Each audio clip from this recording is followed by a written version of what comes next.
Muy buenos días a todos. Almudena de Arteaga, muy bienvenida. El Senado te agradece tu participación en este programa. Don Antonio Pérez Henares, al que conocemos todos por sus intervenciones como gran profesional del periodismo, pero además como también escritor sobre la historia. Hoy nos ha tocado en este programa que ha organizado el Senado con motivo de los 40 años de Constitución, es un programa mediante el cual en este gran museo que es el Senado, que es el gran museo de la pintura histórica de el Madrid de los grandes museos, un recorrido por todos sus cuadros a través de la óptica de muchos, cada uno de ellos, grandes escritores relacionados con el mundo de la historia y concretamente de la historia de España. Hoy tenemos la fortuna de contar con Almudena de Arteaga, grandísima escritora a la que yo admiro, se lo he comentado antes de comenzar esta sesión. Yo leí La princesa de Éboli y me encantó. Soy un gran aficionado a la novela histórica y si no fuera político seguramente me dedicaría a la literatura y concretamente a la literatura relacionada con la historia. Soy licenciado en Historia, además, tengo gran pasión por la historia y sobre todo por la historia de España, que yo creo que es una de las biografías nacionales más importantes de la historia universal.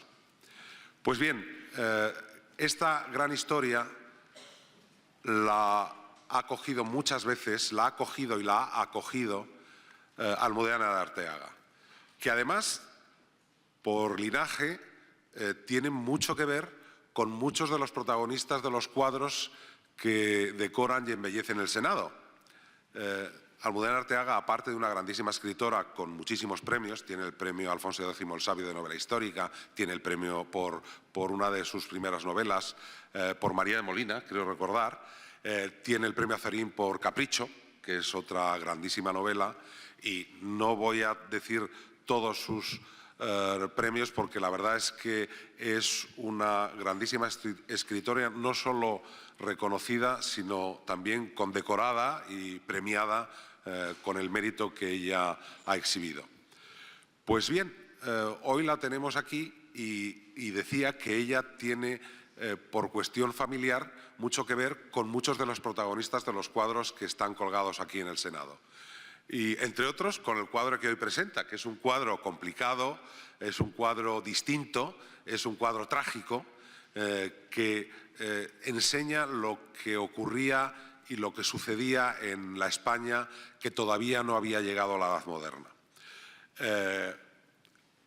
Creemos que Almudena de Arteaga es la persona indicada, ella es la que ha elegido este cuadro y nosotros se lo agradecemos.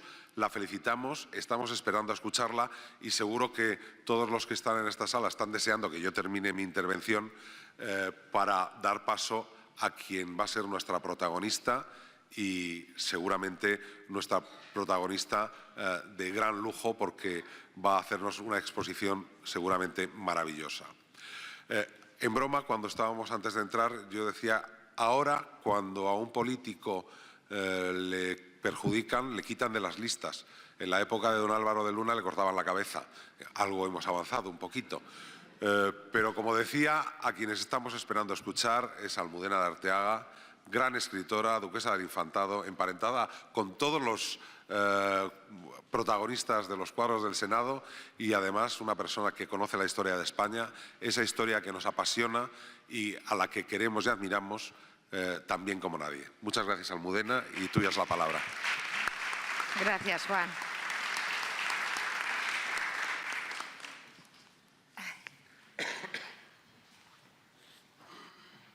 Tétrico.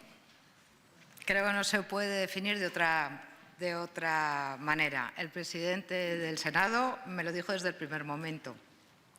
Y le dije, sí, pero es que cuando me llamó Chani para decirme, Almudena, estamos eligiendo entre todos los escritores un cuadro, me habían asignado otro, porque Chani lo había encontrado más romántico.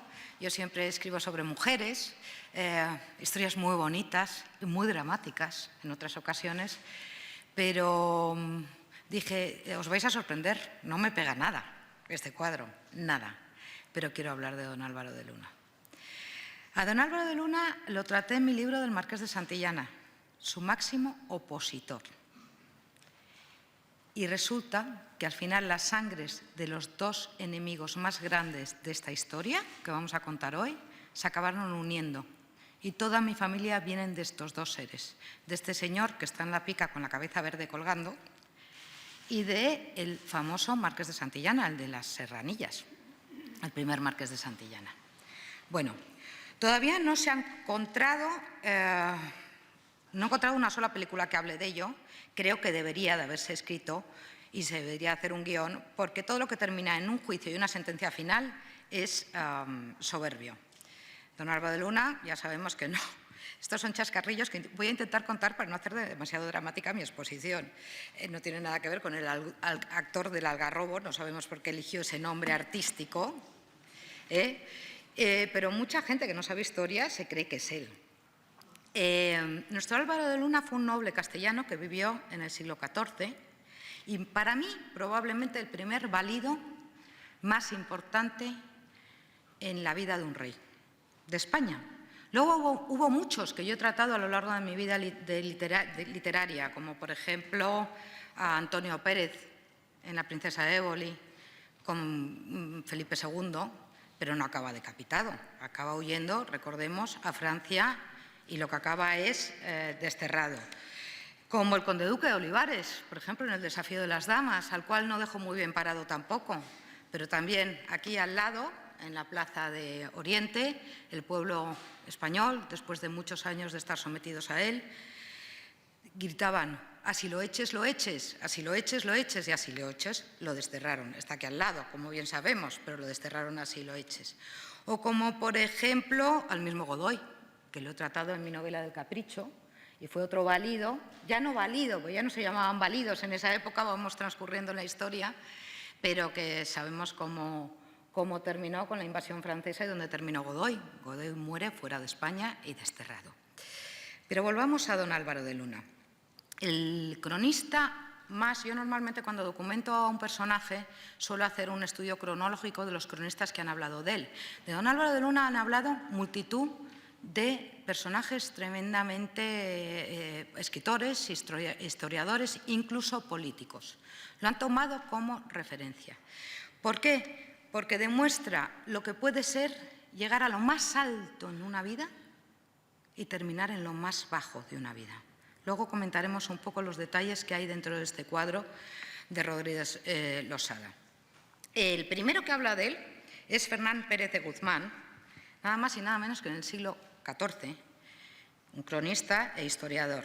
Hubo asaz, corazón e osadía para usar la potencia que alcanzó. Fue codicioso. Cambio algunos términos por no hablar castellano antiguo, que tampoco sé, lo tengo en castellano antiguo, pero si no, no lo entendemos. Fue codicioso en tan grande extremo de vasallos y de tesoros, tanto que así como los hidrópticos nunca pierden la sed, ansí él nunca perdía la codicia. Pero si tanto fue codicioso de villas y vasallos y riquezas, non fue menos ambicioso de honores y preeminencias, que a un punto no dejó de cuanto haber pudo. La diligencia y cura de conservar y guardar su potencia y privanza cerca del rey fue tanta que parecía que no dejaba a Dios que hiciese, que ansí como el rey mostraba a alguno buena voluntad, luego era lanzado de allí, y no dejaba a ninguno estar cerca del rey, sino aquellos de quien él mucho fiaba. El siguiente, que hace una semblanza, la semblanza más importante, ya he dicho que muchos hablaron de don Álvaro de Luna, fue el padre Mariana, jesuita del siglo XVI e historiador que muchos recordarán. El padre Mariana escribió, y lo leeré, un parrafito, no voy a leer todo lo que cuentan sobre él, porque sería muy tedioso. Escribió probablemente el texto con el que se inspiró, y lo veremos después, José María Rodríguez de Losada en 1866 para recrear este cuadro que estamos viendo aquí. Después de él, Gregorio Marañón llegó a tachar de, llegó a decir que eran homosexuales, tanto Juan II como don Álvaro de Luna, algo que yo creo sinceramente bastante absurdo, igual que dijo después que Enrique IV, el hijo de Juan II, también había sido homosexual, también lo escribió Marañón y yo lo utilicé para alguna de mis novelas. Pero luego hubo muchos historiadores y grandes eruditos que utilizaron la figura de don Álvaro de Luna para escribir determinadas biografías. Entre ellas están pues todos los románticos, todo era en época romántica, que es cuando se pinta este cuadro, en el siglo XIX, el duque de Rivas, Quintana, Eugenio de Ochea, Gil y Azcárate o Manuel Fernández y Gonzalo. Se inspiran en su biografía. Por un lado, demuestra la fatuidad de la existencia y por el otro la conmoción sensorial que suscita la más truculenta de las muertes. Pero ¿quién termina con don Álvaro de Luna? Don Álvaro de Luna, como he dicho, llega a lo más alto. En 1405, desde 1405 que llega a la corte, siendo muy joven, el rey tenía solamente 3 años cuando él llega a la corte, ahora hablaremos de la vida de Juan II, hasta 7 años antes sufre algún destierro que otro y luego al final su condena de muerte, hasta 7 años antes de morir. Paradójicamente fue una mujer la que terminó con don Álvaro de Luna.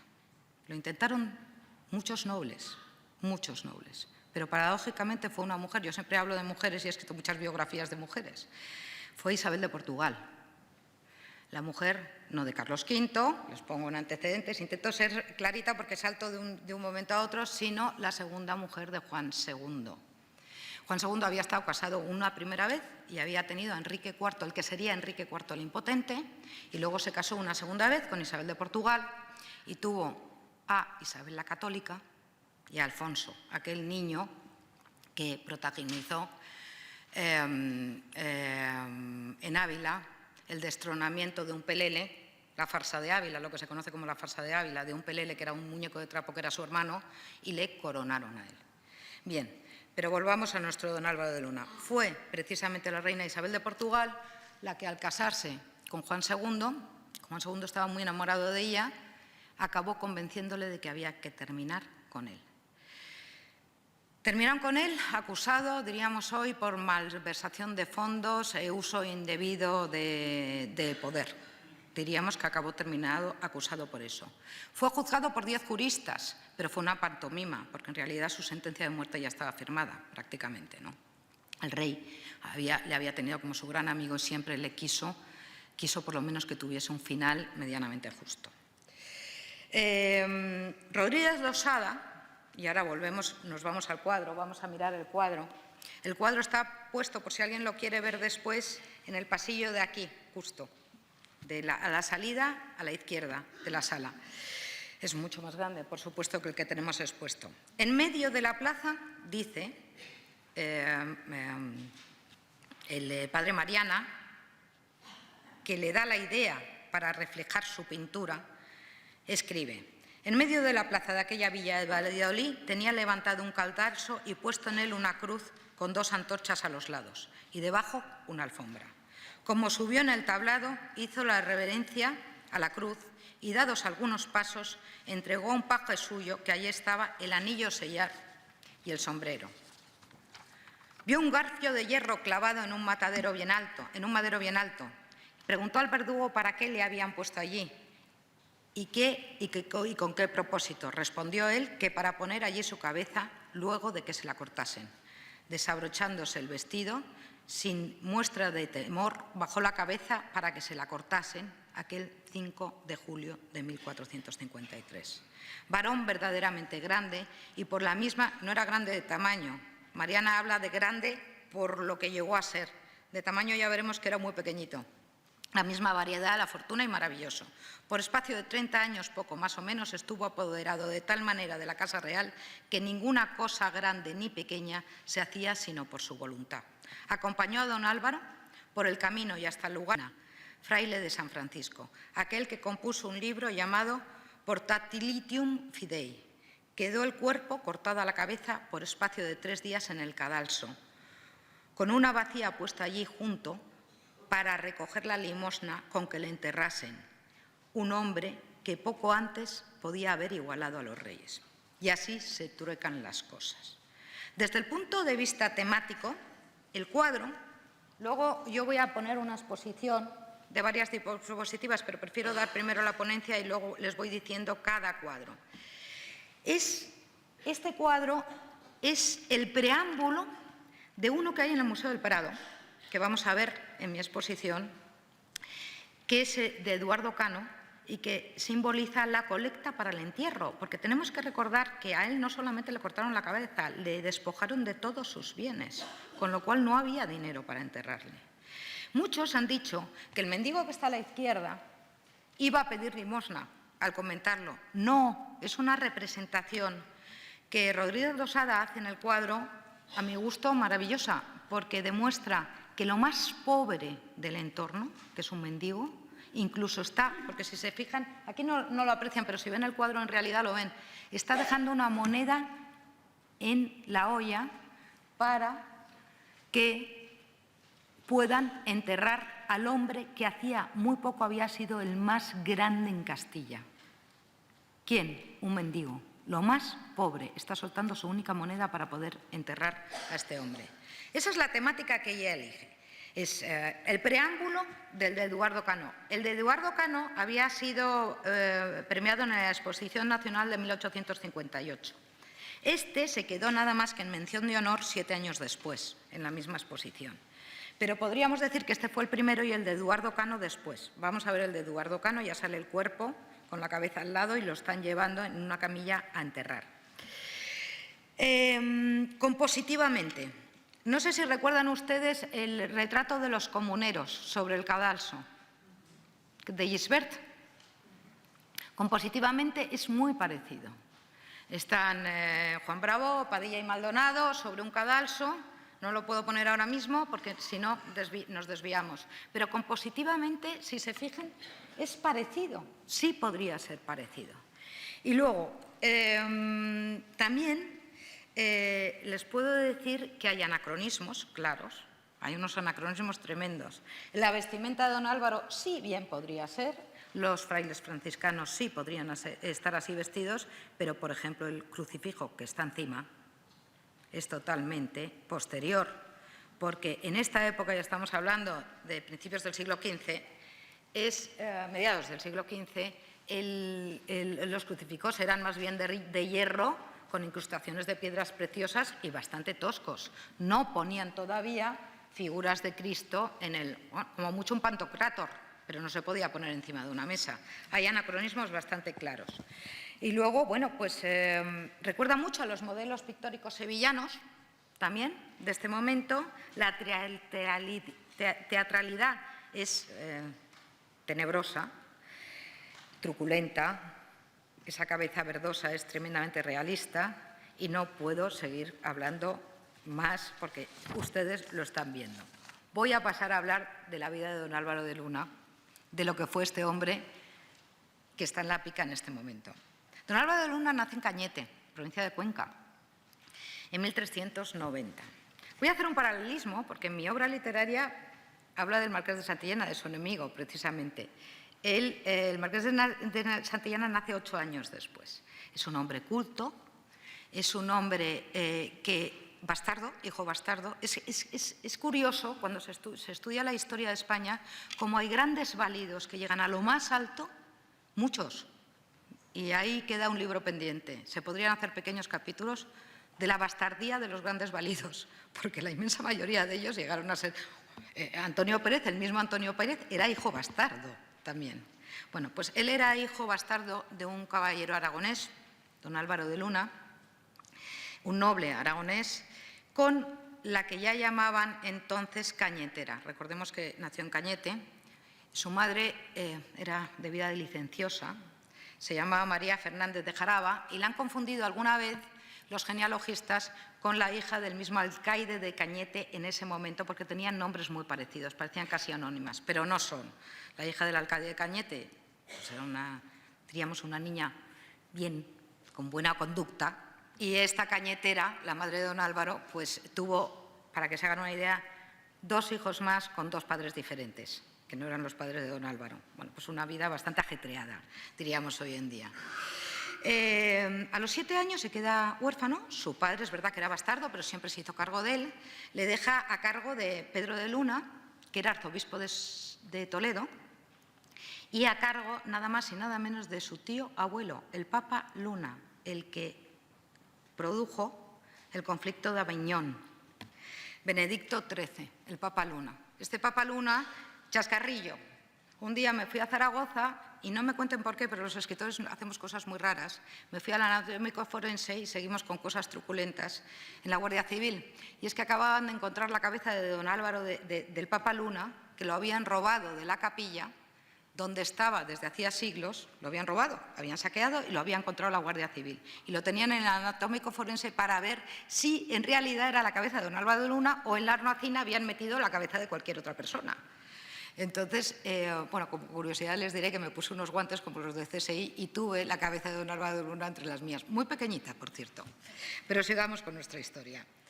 A los 3 años, cuando el rey tiene 3 años, Juan II, y voy a hablar ahora un poquito de la vida del rey, él ya está en la corte, pero simplemente como paje. Es mayor que él, es mayor que el rey, pero está en la corte como paje. Y al rey desde el primer momento le divierte muchísimo. Él sabe tocar instrumentos, sabe leer, sabe componer, está muy bien educado por su tío, el arzobispo de Toledo, y el rey, y además es 2 cosas que siempre quiere un rey: tremendamente discreto y se convierte en su gran confidente. Siempre. Pero ¿qué pasa? Que todavía es muy pequeño el rey. La regencia, ¿quién la ejerce en ese momento? Alfonso de Aragón, su tío, el de Caspe, el que luego llegaría a Caspe, y su madre Catalina de Lancaster. Catalina de Lancaster, bueno, otra anécdota, fue la que prohibió, en un momento dado, intentó prohibir que en España, en Castilla, perdón, hablo de España, pero era Castilla en ese momento, se sirviesen de médicos moros, musulmanes, moros es lo que se decía en aquel momento, o judíos. La gente hizo caso omiso. Los cristianos se sirviesen de ese tipo de médicos. Hay un ordenamiento de Catalina de Lancaster diciéndolo. Hizo caso omiso y se siguieron sirviendo de ellos porque eran los mejores que había, indudablemente. Pero bueno. Dicho esto, en el compromiso de Caspe se queda ya como tutora Catalina y con 14 años, después del compromiso de Caspe, con 14 años, hacen mayor de edad a Juan II. En ese momento, don Álvaro de Luna empieza a subir en la corte como la espuma. Ya no tiene a nadie que le frene, llega a aliarse con pequeños nobles, con iglesias, con personeros, con todo el que le pudiese ayudar. Porque había una fracción de nobles muy poderosos, entre los que estaba el marqués de Santillana, Plasencia, varios nobles más, que estaban totalmente en contra de cómo estaba creciendo y querían dominar al rey. Ya sabemos que eran como manadas de lobos queriendo dominar a una minoría del rey. No era la primera vez que pasaba. Él llega a la corte, empieza a crecer, empieza a crecer, empieza a crecer, y en 1419 Enrique de Aragón, sus primos, los infantes de Aragón, entra en Castilla y nada más y nada menos que lo secuestra. Don Álvaro de Luna dormía a los pies de la cama del rey siempre, de Juan II, desde que era pequeñito. Dormía en un camastro de los reyes. Lo secuestra. Lo secuestra, entre comillas, porque a los pocos meses, cuando se empieza a abrir un poco la mano y ya no lo tienen tan controlado, salen en una partida de caza en Talavera de la Reina y se escapan. Y empieza una contienda, una guerra de Castilla contra Aragón muy cruenta y muy importante. Están en guerra durante muchísimo tiempo.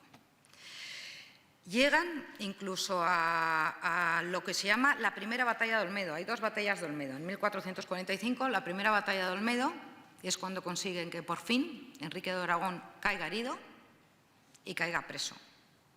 Y ya no vuelve a entrar nunca más la corona de Aragón, dentro de que son primos hermanos del rey, empieza ya a estar en segundo plano totalmente hasta que se case Isabel la Católica con Fernando. Él sigue creciendo, consigue deshacerse del condestable Ruy López de Alba, consigue que le hagan condestable de Castilla, que es el equivalente hoy en día, diríamos, a presidente del gobierno. No se pueden hacer similitudes, ¿eh? Yo no quiero cometer más anacronías, pero más o menos para que lo sitúen. Y una vez que cae en la batalla de Olmedo, cae don Enrique, consigue que le hagan gran maestre de Santiago. De ahí que siempre don Álvaro de Luna aparece con la cruz de Santiago, la cruz roja en todas sus… Bueno, aquí no, aquí en este cuadro no, pero siempre aparece con la cruz de Santiago en todas sus representaciones, absolutamente en todas.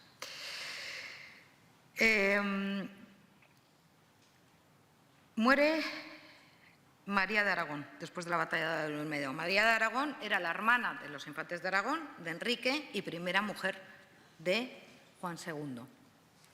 Muere María de Aragón y llega a la corte la mujer de la que he hablado antes, Isabel de Portugal. Fue constante. No podía, ella era mucho más joven que Juan II, pero no podía soportar la influencia que tenía sobre el rey. No lo podía soportar. Fue la gota que colmó el vaso, fue un asesinato que se cometió contra el contable del rey y que lo cometió precisamente uno de estos hermanos de don Álvaro de Luna, que eran de diferente padre, que eran hijos de la Cañetera también. Y don Álvaro de Luna intentó tapar ese asesinato. Eso le sirvió a la reina para terminar de convencer a Juan II, a su marido, para que ordenase su detención.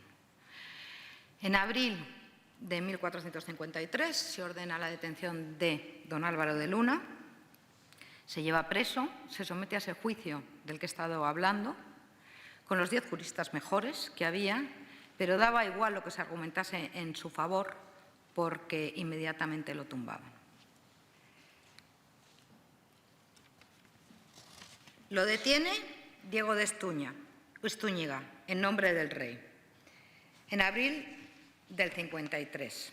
El 31 de mayo es trasladado a Portillo, tras una serie de acontecimientos nada claros y un juicio muy dudoso. Y don Álvaro recibe la noticia de la condena de muerte. Y el 2 de junio, a primera hora de la mañana, el ilustre sentenciado oyó misa y comulgó devotamente. Esto lo he sacado de mi libro. Esto ya es mi versión. He contado 2 anteriores. Le llevaron después, a petición suya, un plato de guindas. Todo está tomado de los documentos del momento, y bebió un vaso de vino. Llegada la hora, salió la comitiva fúnebre camino del lugar de la ejecución. Cabalgaba el rey en una mula, llevando sobre los hombros una capa negra. Ante él iban… el rey no estaba.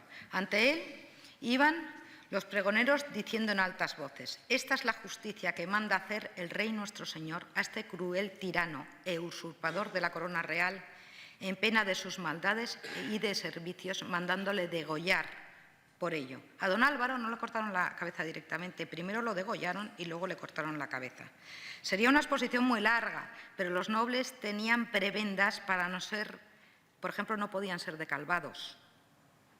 Eso daría para una conferencia entera, las diferentes penas que tenían los nobles y que tenía el pueblo, ¿no?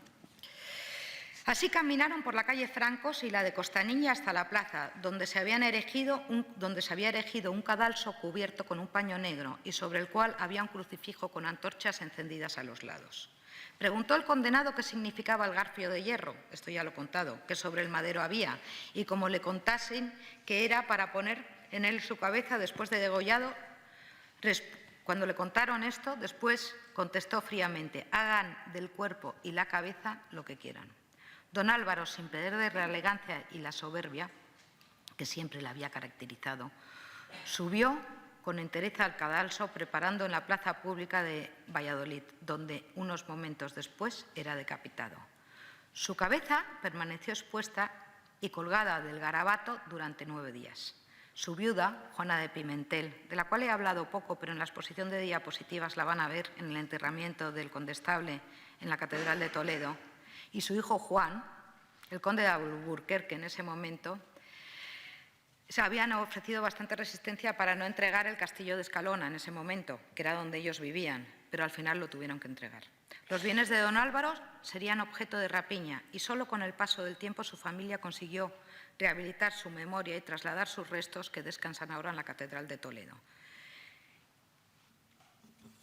Allí es donde, en el epitafio, pone: «El ilustre señor don Álvaro de Luna, maestre de Santiago, condestable que fue de Castilla, el cual, después de haber tenido la gobernación de estos reinos por muchos años, feneció sus días en el mes», pone julio, pero fue el 2 de junio de 1453.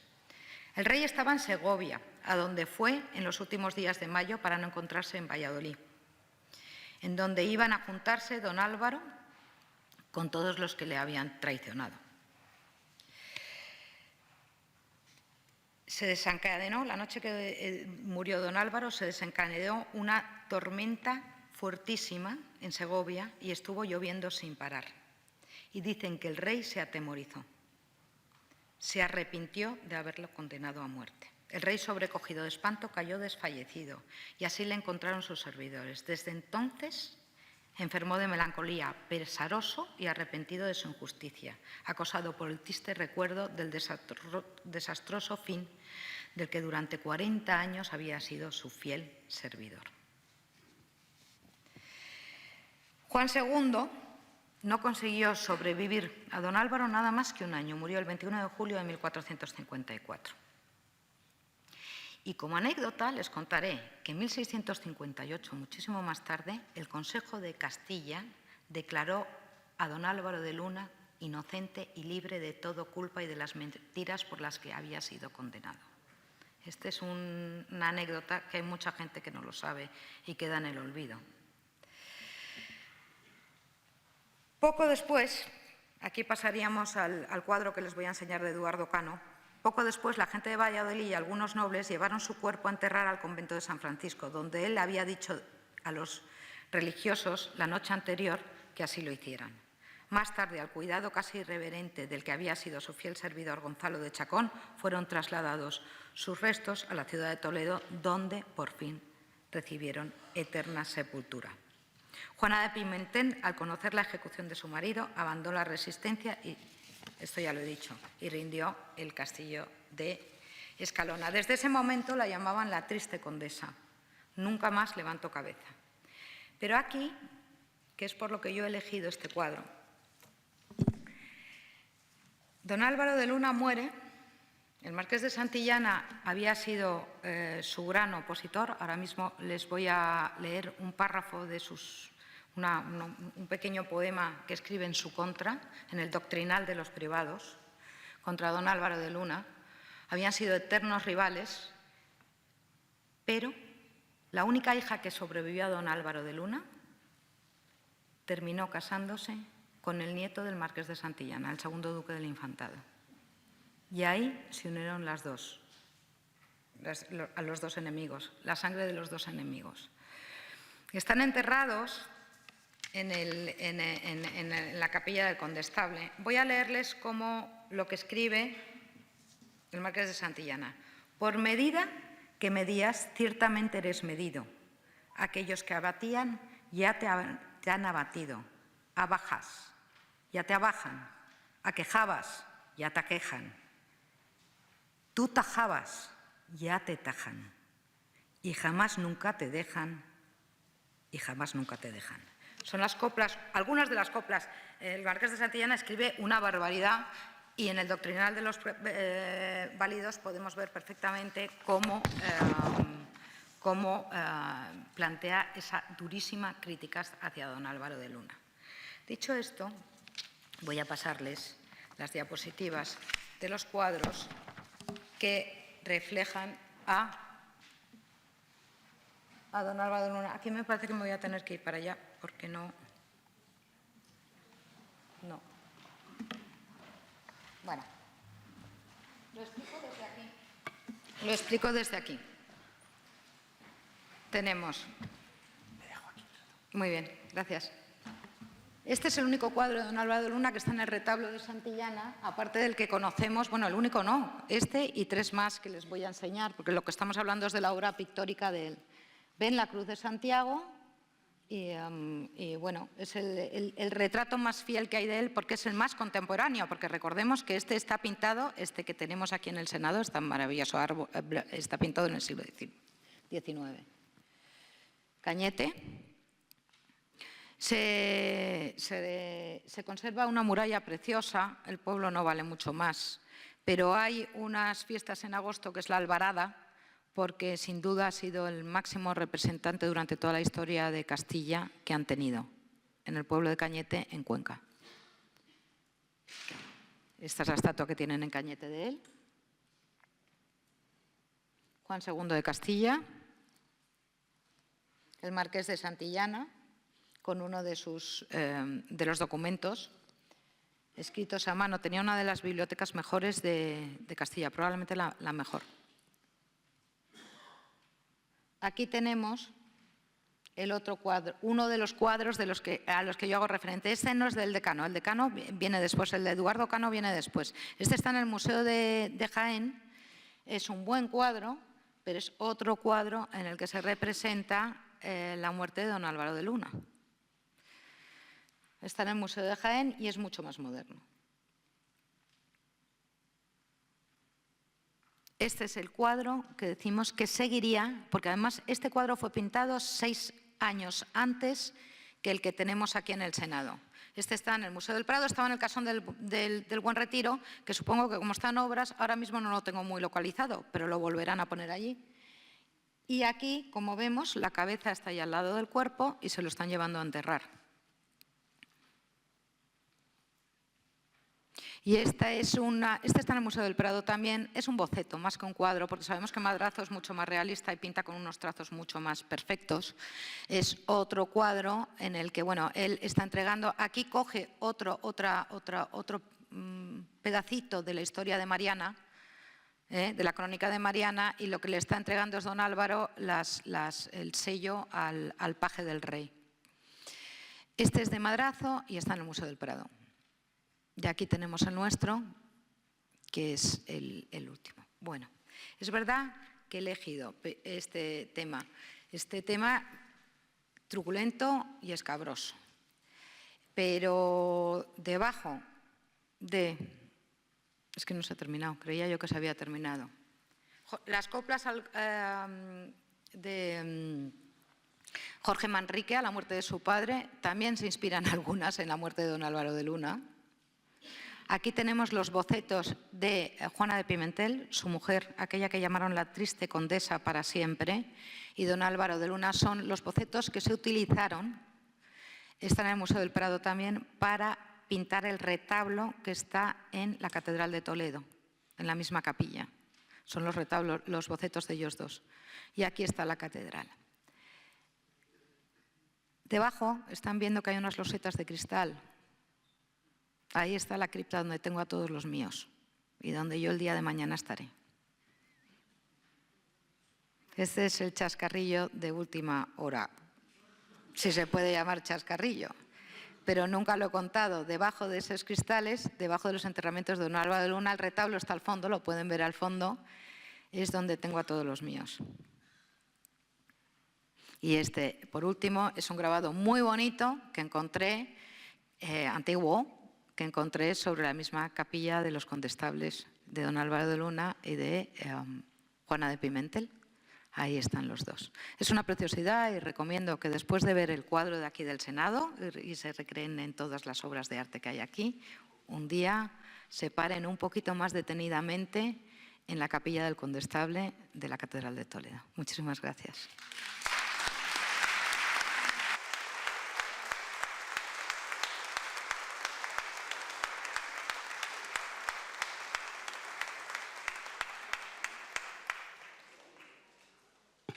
Muchísimas gracias, Almudena.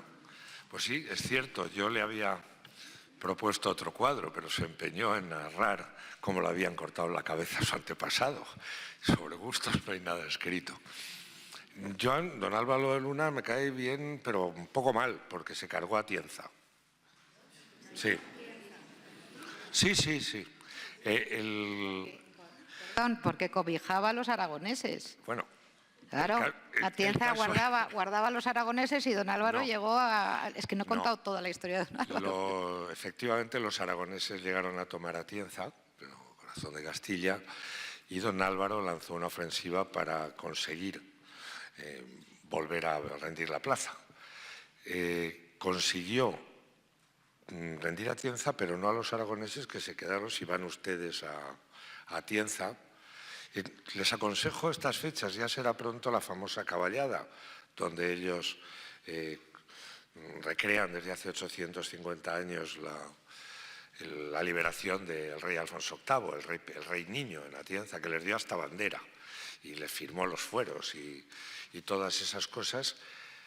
Don Álvaro logra tomar la ciudad, pero si ven el castillo, por algo le llama el Cantar de Mío Cid la Peña Fort, allí era bastante difícil subir. Y entonces llegaron a un acuerdo de que se quedarían unos 50 y que luego ya si eso se irían. Atienza se quedó hecha verdaderamente polvo, porque si ven todavía las murallas eran espectaculares, 3 murallas defensivas, las barbacanas, etcétera.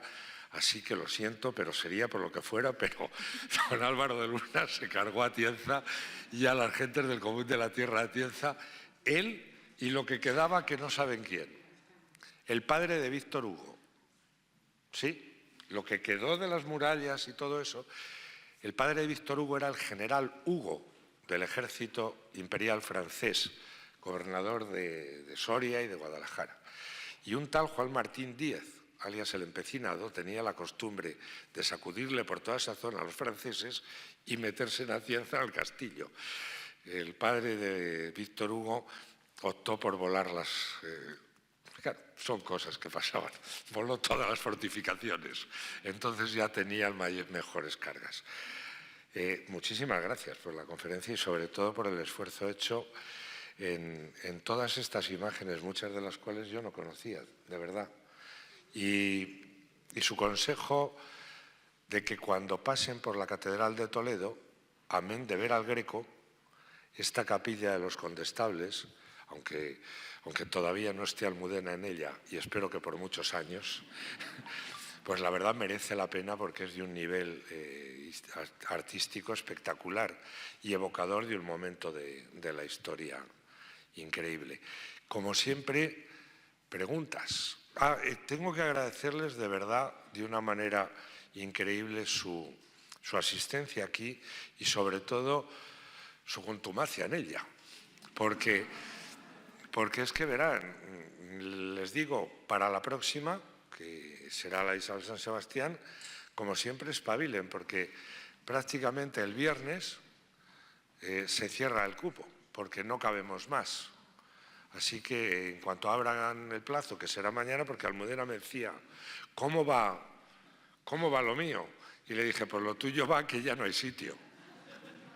El viernes a 1 hora hubo que cerrarse. Así que muchísimas gracias por la asistencia. Saben también, cuando les pregunten, que de la misma manera que ahora esto por streamer se está pudiendo ver en la televisión del Senado, a toro pasado queda colgado mañana por la mañana, quedarán como todas las conferencias anteriores, incluso la mía, están todas colgadas. La de Almudena creo que podrán subirla, porque sé que hay gente que me la ha pedido que pues sí, se las pueden descargar y guardar la colección completa. Y ahora el turno de preguntas. Yo lo que no voy a decir es que si se fijan cómo me apellido, se darán cuenta que yo también he salido en esto. Antonio Pérez. O sea, pero yo fui más hábil. Lo siento, más cobarde, más traidor, pero salí zumbando. Preguntas, sí. Gracias por la conferencia. Mire, he leído el cartel del patíbulo, digamos, y ha sido la frase que ha dicho usted, que cuando iba hacia el cadalso lo decía el pueblo, pero no la acabo de ver del todo. Veo, esta es la justicia. ¿Sabe usted qué dice al final? Esta es la justicia que manda hacer nuestro Señor el Rey, y ya no lo entiendo más, la última frase. ¿He titubeado al hablar o qué? A ver si... ¿Qué es lo que gritaban? Me está preguntando qué es lo que gritaban después de haber tenido la... Lo que pone en el cartel. Es que es lo mismo que pone en el cartel. Es que lo que pone en el cartel es lo que ha dicho usted, que gritaba el pueblo cuando iba hacia el cadalso. Esta es la justicia que manda hacer nuestro Señor el Rey, y no entiendo la última 2 palabras. Bueno, una curiosidad. La busco, si hay otra pregunta yo la voy buscando. Habiendo muerto con tal oprobio, digamos, ¿verdad? Total, ¿cómo se rehabilitó para enterrarlo en la capilla de la Catedral de Toledo? ¿Cómo fue esa rehabilitación tan ¿Fue inmediata? No, fue a posteriori. Bueno, he contado que su hija se casa con el segundo duque del Infantado, con lo cual entra dinero en la familia, se consigue terminar la capilla. La capilla original, cuentan en Toledo, hay una leyenda que cuentan en Toledo que don Álvaro se levantaba y se sentaba, que era como un muñeco articulado, el proyecto inicial que se pintó. Luego al final se hizo esta maravilla de sepulcro, pero que costearon ya después de 2 generaciones, fueron costeando. He contado que a él le despojaron absolutamente de todo, de todos sus castillos y de todo su patrimonio, porque en aquella época, igual que alguien se hacía muy rico, se empobrecía a la misma velocidad. Yo siempre digo que todo hay que hacerlo poquito a poquito para que perdure. Pero bueno. A ver, yo cuando lo encuentre se lo digo. Sí. Si no, luego se lo digo. Sí.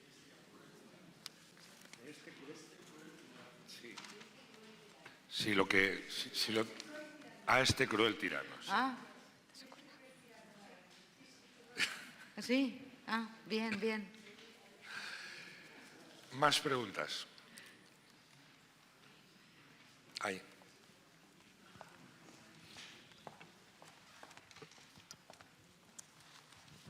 Hola. Ha citado usted entre los anacronismos del cuadro los hábitos de los frailes. Sí. Y yo creo tener una solución a eso. En el convento de San Pedro de Alcántara, en Arena de San Pedro, se conserva un fragmento del hábito de San Pedro.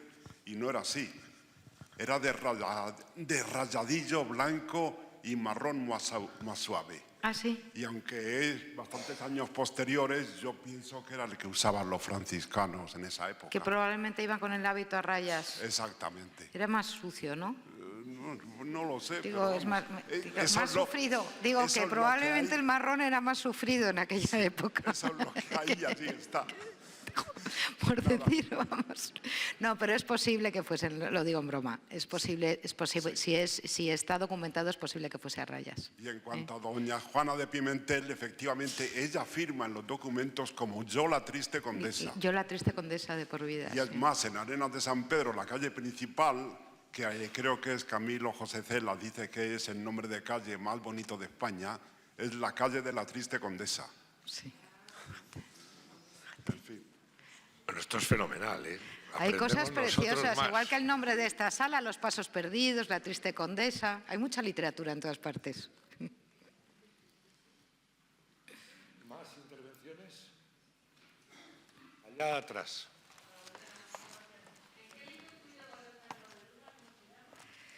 El Marqués de Santillana. Es que son vidas paralelas prácticamente, se llevan 8 años, pero siempre están uno en contra del otro, pero luego acaban. Hago un guiño, en la novela hago un guiño, que es que el Marqués de Santillana lo visita en el Portillo la noche antes de morir, pero es novela. Yo siempre digo lo que es verdad y lo que es mentira. Probablemente no lo visitó, pero como luego casó a su niña con su nieto, pues... ¿Y por qué se llevaban tan mal? ¿Cuál? Bueno, porque todo el mundo quería ¿Por qué hacerse tu con la tatara, voluntad no sé del qué rey? abuelo se llevaba tan mal con todo el este mundo señor? quería hacerse con la voluntad del rey. Sí, pero me imagino que habría alguna, efectivamente, pero todos los nobles estarían en contra de... ¿Podía ser porque de alguna manera el Marqués de Santillana representaba la nobleza clásica y podía entender la más poderosa. que él era un advenedizo? La más poderosa, y recordemos que el Marqués de Santillana se aprende. En Castilla éramos más burros, y yo me autollamo castellana. En Aragón eran mucho más cultos. Entonces, el Marqués de Santillana va muy joven a estudiar Aragón, precisamente, a componer poemas, a aprender todo lo que viene al itálico modo, que llamaban. En aquel momento decían los versos al itálico modo, y era como lo más culto que había. Y él está en la corte de Aragón, trabajando para Fernando, no trabajando, está en la corte, porque el Marqués de Santillana había quedado huérfano muy pronto, y doña Leonor de la Vega, la señora de todos los valles estábamos comentando, desde Santander hasta Asturias, de los 9 valles de Cantabria. ¿Cómo se llamaba, Juan? Interviene. ¿Cómo se llamaba? Los valles de Cantabria, los 9 valles de Cantabria se llaman las Asturias de Santillana. Cantabria, antes de ser Cantabria y tener su personalidad distinguida de la de Asturias, eran las Asturias de Santillana.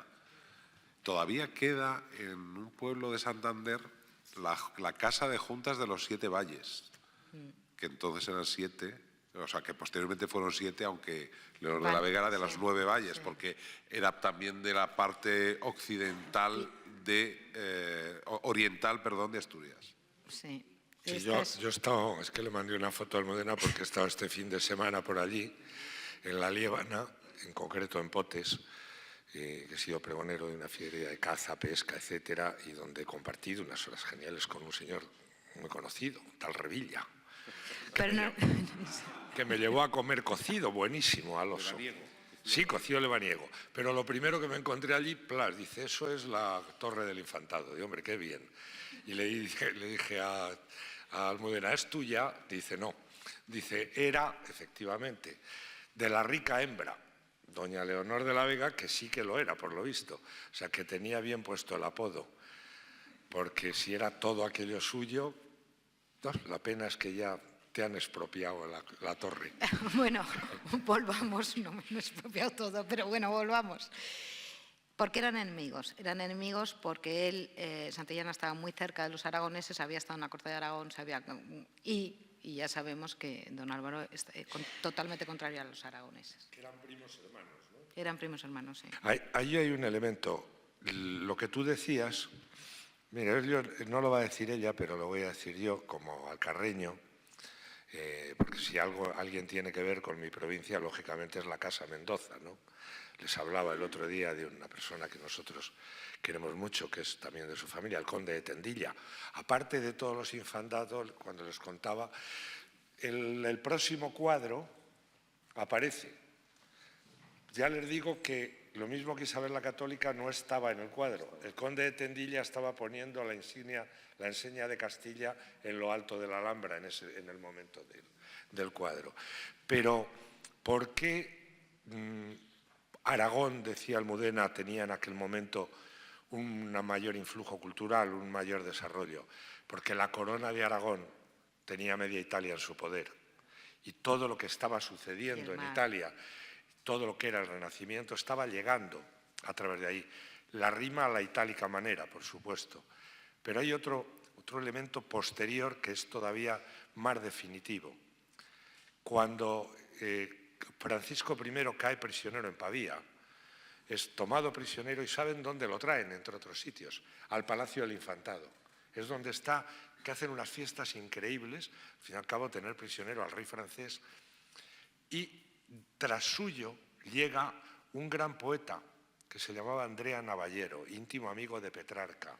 Este va a encontrar, viene enviado por la República de Venecia para firmar la liberación del rey francés, pero es sobre todo un gran poeta, gran viajero, y se encuentra con dos personas, una es Boscán y la otra se llama Garci Laso de la Vega, que es también un Mendoza, y a partir de ahí va a entrar el Renacimiento en lo literario.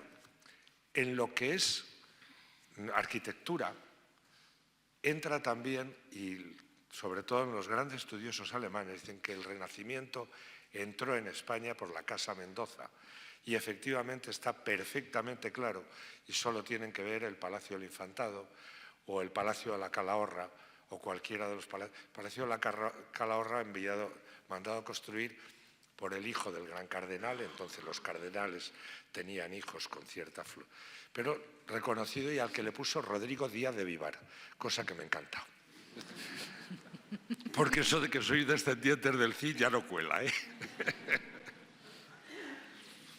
Pero ciertamente, no sé si se fijan que en esta casa se da continuamente el hecho de grandes hombres de armas, de grandes políticos, pero al mismo tiempo parece una tradición, y hoy me congratula demostrarla, que también grandes gentes de letras, el Marqués de Santillana, Garcilaso de la Vega, la gran historiadora esta que es tía tuya, Cristina de Arteaga. Sí, Cristina de Arteaga y ahora Almudena, que sigue esa tradición familiar.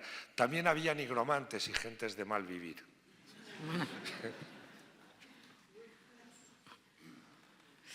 ¿Alguna pregunta más?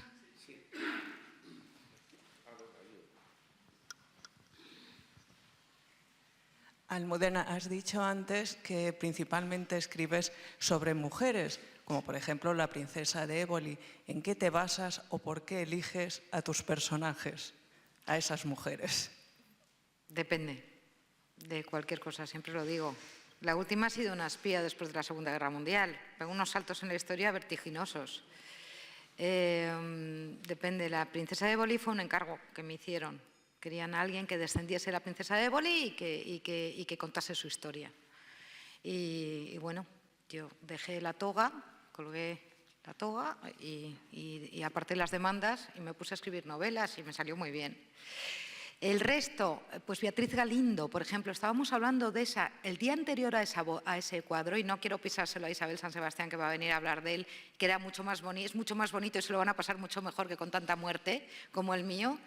En ese cuadro, el día anterior, Beatriz Galindo, que le sonará a la gente, es una de mis personajes, que bueno, no se vendió tanto como la Éboli. Pero ¿cómo se me ocurre? Pues porque de repente dije, uy, la cantidad de maestras que hay en España y que poco se ha hablado de las latinas, de las mujeres realmente cultas de siempre. Siempre se ha dicho que las mujeres no aprendimos a leer y a escribir prácticamente hasta hace 5 años. Pues no. Oigan ustedes que ha habido latinas toda la vida.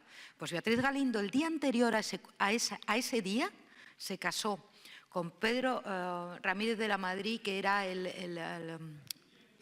artillero. Sí, no me acuerdo ahora mismo de su nombre de pila. Con el artillero se casó a los pies en Santa Fe, a los pies de Granada, el día anterior, y los casó Isabel la Católica.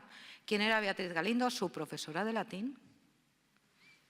Salió de Salamanca teniendo 16 años, hablaba perfectamente latín y no solo fue su profesora, que era, tenemos que tener en cuenta, hoy dices, aprender latín, qué rollo, bueno, pues era el idioma diplomático, era con lo que se entendían unos reyes con otros, prácticamente, ¿no?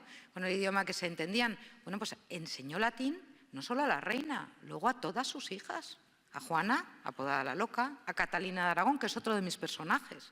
¿Por qué llego a un personaje, que ha sido la pregunta, y yo me voy por los cerros de Úbeda?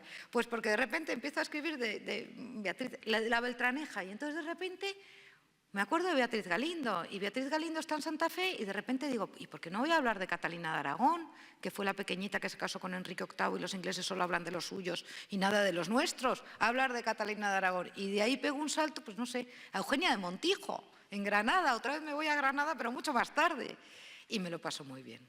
Las ideas saltan, no sé, de cualquier sitio, ¿no? En uno de los cuadros que hemos visto en las transparencias, el verdugo está así, con la cara descubierta. ¿Era así o es licencia de...? No está descrito en ninguno de los papeles, de las crónicas antiguas, las más cercanas. Yo siempre digo que hay que guiarse por las más cercanas porque pueden ser las más reales. Aunque ya sabemos que luego los cronistas contaban un poco lo que les decían que tenían que contar, ¿no? Algunos de ellos. No está descrito si estaba con la cara tapada o no estaba con la cara tapada. Yo creo que no se tapaban la cara, sinceramente. Y otra cosa, ¿es legible el letrero que pone en la pica o no se puede? ¿Qué dice? Lo que acabamos de decir, que no me acuerdo de memoria. ¿Cómo es? A ver, pasa el micro. Así hace justicia el Rey nuestro Señor.